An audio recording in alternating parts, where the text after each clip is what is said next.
बिस्मिल्लाहिर्रहमानिर्रहीम। अस्सलाम वालेकुम नाज़रीन, मेरा नाम रमज़ान जट, आप देख रहे हैं मेरा यूट्यूब चैनल। मेरी दुआ है अल्लाह ताला आपको और आपके अहले खाना को हर मुसीबत से, हर तकलीफ़ से, हर परेशानी से महफूज रखे और अपना फजलो करम आप पर आपके अहले खाना पर बना रखे।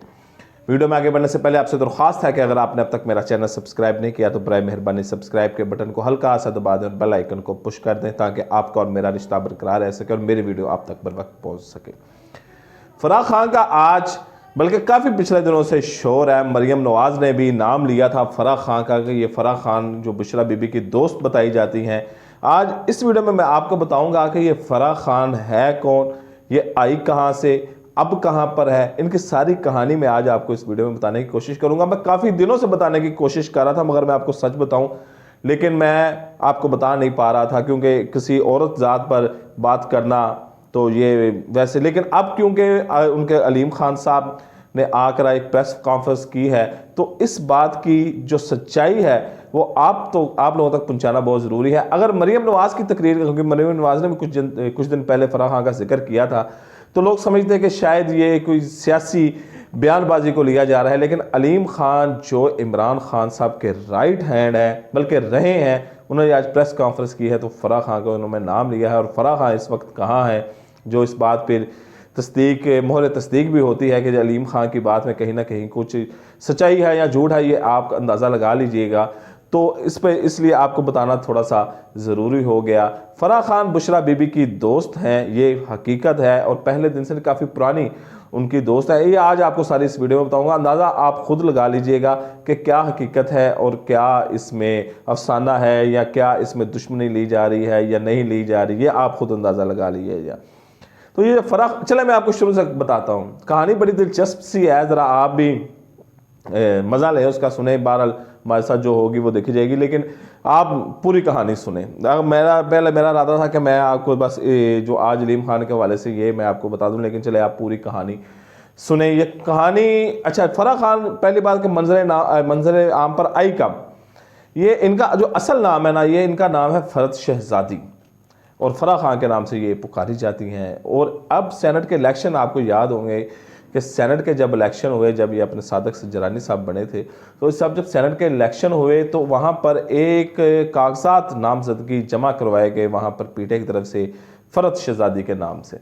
अब तमाम मीडिया, सहाफ़ी और जो नज़र रखे हुए थे सेनेट के इलेक्शन पर, वो ये ढूंढना शुरू हो गया कि ये फ़रत शहज़ादी है कौन। खैर, खुरा जाते जाते जाते ये फराह खान पर निकला जो बुशरा बीबी की दोस्त हैं। इनके कागजात वहाँ पर जो सेनेट में थे जमा करवाए गए। तो आप इनकी पावर का अंदाज़ा लगाएं कि इमरान खान साहब जो सही ज़िंदगी मरूसी सियासत के ख़िलाफ़ लड़ते रहे हैं, तो उन्होंने ये बहरहाल शहबाज गिल साहब जो अमेरिकन प्रोफेसर हैं और यहाँ पर छुट्टियाँ गुजारने आए हुए हैं, क्योंकि पाकिस्तान का एक अलमिया है कि यहाँ पर ये जो इम्पोर्टेड किस्म के इनकलाबी और दानिश्वर होते हैं यहाँ पर आते हैं और पाकिस्तान का माहौल ख़राब करके, ये शहबाज गिल साहब ने सबसे पहले यहाँ से बैग उठाकर जाना है। बहरहाल शहबाज गिल साहब ने ट्वीट किया, ये बड़ी पॉलिटिकल वर्कर हैं और ये बड़ी ऐसी हैं और ये बड़ी खदमात हैं इनकी। बहरहाल वो पीटीआई की अपनी एक अंदरूनी थी। खैर, ये फराह खान का सेनेट इलेक्शन में वहाँ पर कागजात नामजदगी वहाँ पर जमा हो गई। और आपको ये भी बताता चलूँ कि ये वही फराह खान है कि जिनके घर में जनाब मोहतरम वज़ीर इमरान खान साहब और मोहतरमा बुशरा बीबी की शादी हुई थी। इनके घर में, फराह खान के घर में, ये बुशरा बीबी की, यहाँ से आप अंदाज़ा लगाने कितनी गहरी और क्लोज दोस्त हैं कि इनके घर में, फराह खान के घर में लाहौर में बुशरा बीबी और इमरान खान साहब की शादी अंजाम पाई थी।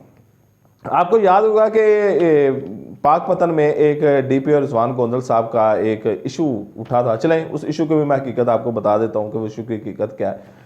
ये तो आपको मालूम होगा कि खावर मैनिका जो है, जो बुशरा बीबी के साबिक खावंद है, उनका ताल्लुक जो है वो पाकपतन से है और ये बड़ी स्ट्रॉन्ग फैमिली है वहाँ पे खावर मानिका की। इनके जो चचा थे गुलाम सरवर मानिका, शायद उनका नाम था, मेरा ख्याल, बल्कि शायद नहीं, यकीनन उनका नाम गुलाम सरवर मानिका ही था।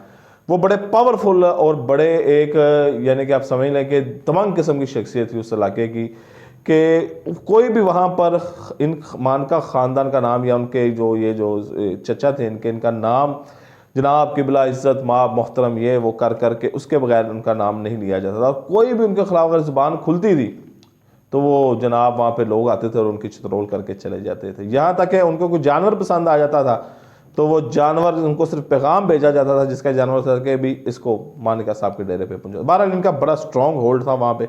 बड़े जगीरदार, बड़े टफ किस्म के जगीरदार जिसे कहते हैं कि जिनकी जगीर में चिड़ी चूं नहीं करती थी और कुकी कूं नहीं करती थी, इस किस्म के उनका वहाँ पे टका था और बड़ा दबदबा, जाओ जलाल, हटो बचो, ये वो ठाप ठाट बाट सब इनका वहाँ पे सेट था।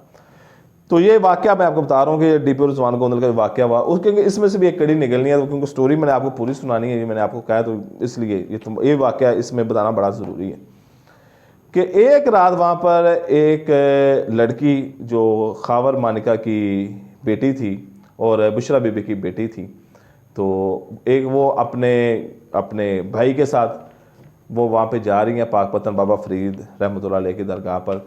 तो वो उनका एक वो हर कदम के ऊपर सजदा कर रही हैं और हर कदम के ऊपर सजदा कर रही हैं और बाबा फरीद की तरफ जा रही हैं। वहाँ पे पुलिस वालों ने उनको रोका क्योंकि वो एक मशकूक सी हरकत उन्होंने समझी।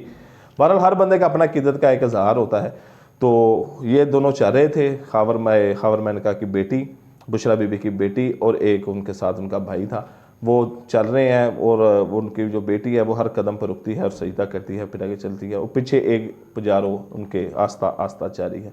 ये सारा मंजरनामा आप सोचें तो इस सारे मंजरनामे पुलिस वालों का रोकना पूछना, रात का आखिरी टाइम है तो पुलिस वालों का बनता था। पुलिस वालों ने रोका, पूछा कि भाई आप कौन है, कहाँ से आए हैं। उन्होंने कहा जी हमारा ये हम अपने किदत का इज़हार कर रहे हैं बाबा फरीद रहमतुल्लाह अलैह से, तो हम हर कदम पर सजदा करके उनके पास जा रहे हैं। और कई है पूरी दुनिया पाकिस्तान में से कई काफिले ऐसे निकलते हैं जो बाबा फरीद के दरगाह पर पैदल जाते हैं। बहरहाल ये मंजरनामा थोड़ा सा मशकूक हो गया था, पुलिस वाले वहाँ पे मौजूद थे क्योंकि एक वो देहाती सा इलाका आ जाता है, चोर डाकुओं की वहाँ पे बतात होती है। तो पुलिस वालों ने ये जसारत की, ये गुस्ताही की, पूछा भी तुम लोग कौन हो, क्या कर रहे हो ये।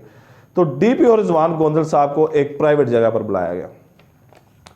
वहाँ पर डीपी और रिजवान गोंदल साहब की माँ बहन की दूसरे पंजाबी के लफ्ज़ों में इनके साथ उनकी, यानी कि अब उर्दू के लफ्ज़ों में बड़ी बदतहजीबी और बदतमीज़ी के साथ उनके साथ वहाँ पर गुफ्तगू की। और ये फराह खान भी वहाँ पर मौजूद थी और इन्होंने ही सबसे ज़्यादा की कि तुम्हारी जरूरत कैसे हुई हो, ये हुआ वो हुआ, ऐसे जैसे उन्होंने डीपी और रिजवान गोंदल के साहब और इनको उन्होंने एसओडी बना दिया और नौकरी से इन्होंने बैकफुट कर दिया, इनको स्टेप डाउन कर दिया।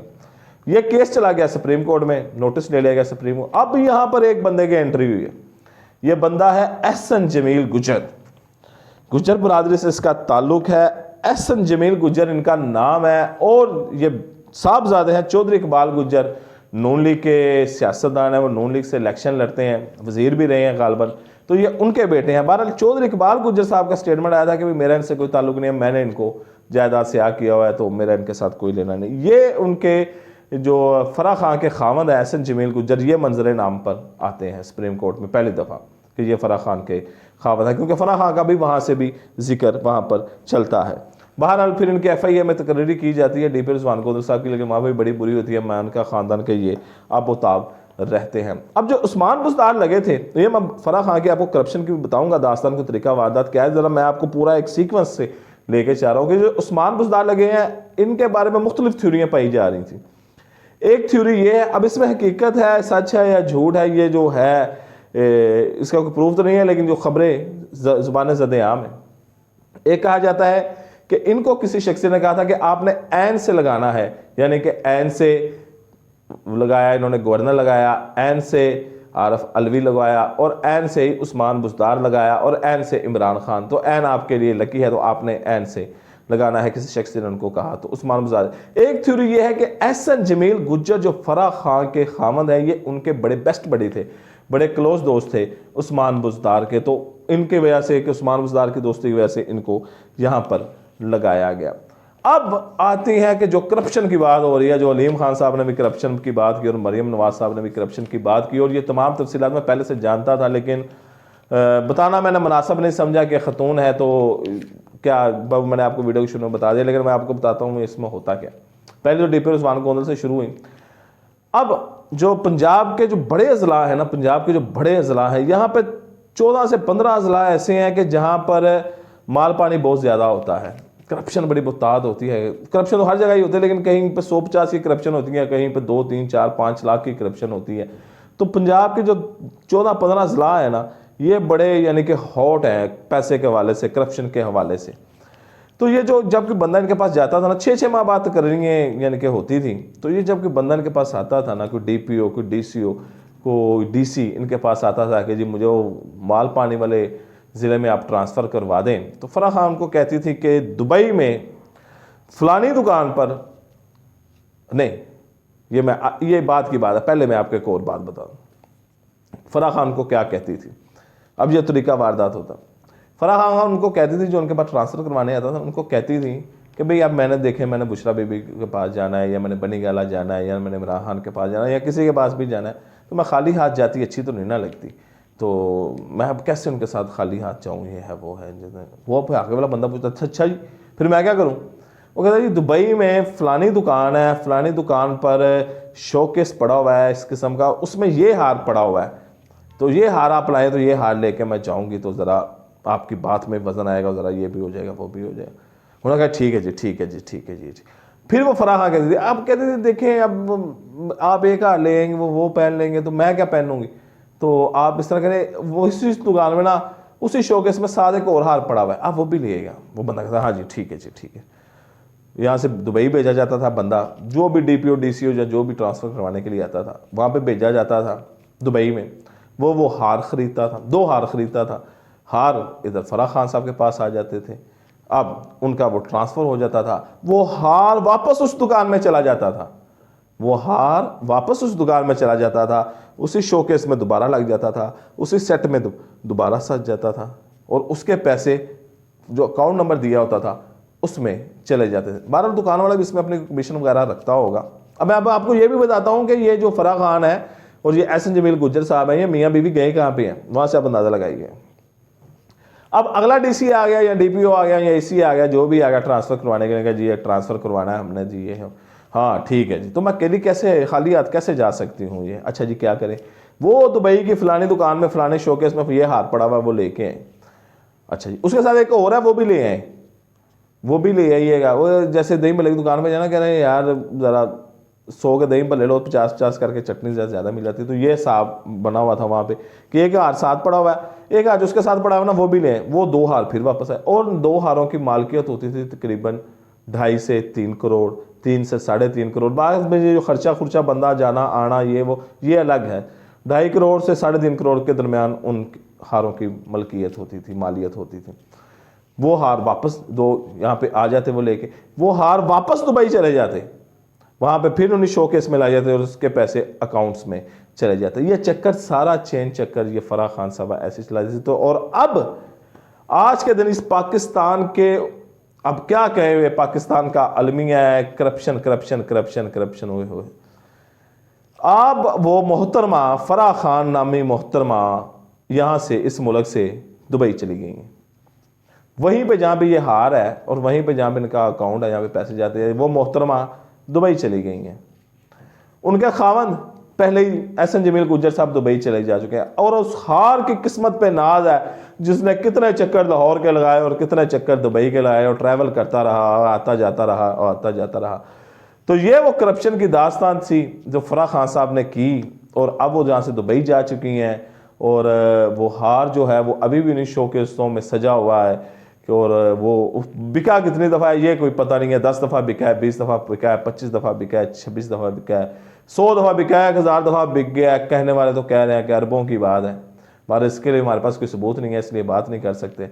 लेकिन उस हार की किस्मत पे नाज आज जिसने कितने चक्कर लाहौर के लगाए, बल्कि 2 हारों की किस्मत पे नाज, कितने चक्कर लाहौर के लगाए और कितने दुबई के लाए। अगली वीडियो तक मुझे इजाज़त दें, अल्लाह हाफिज़।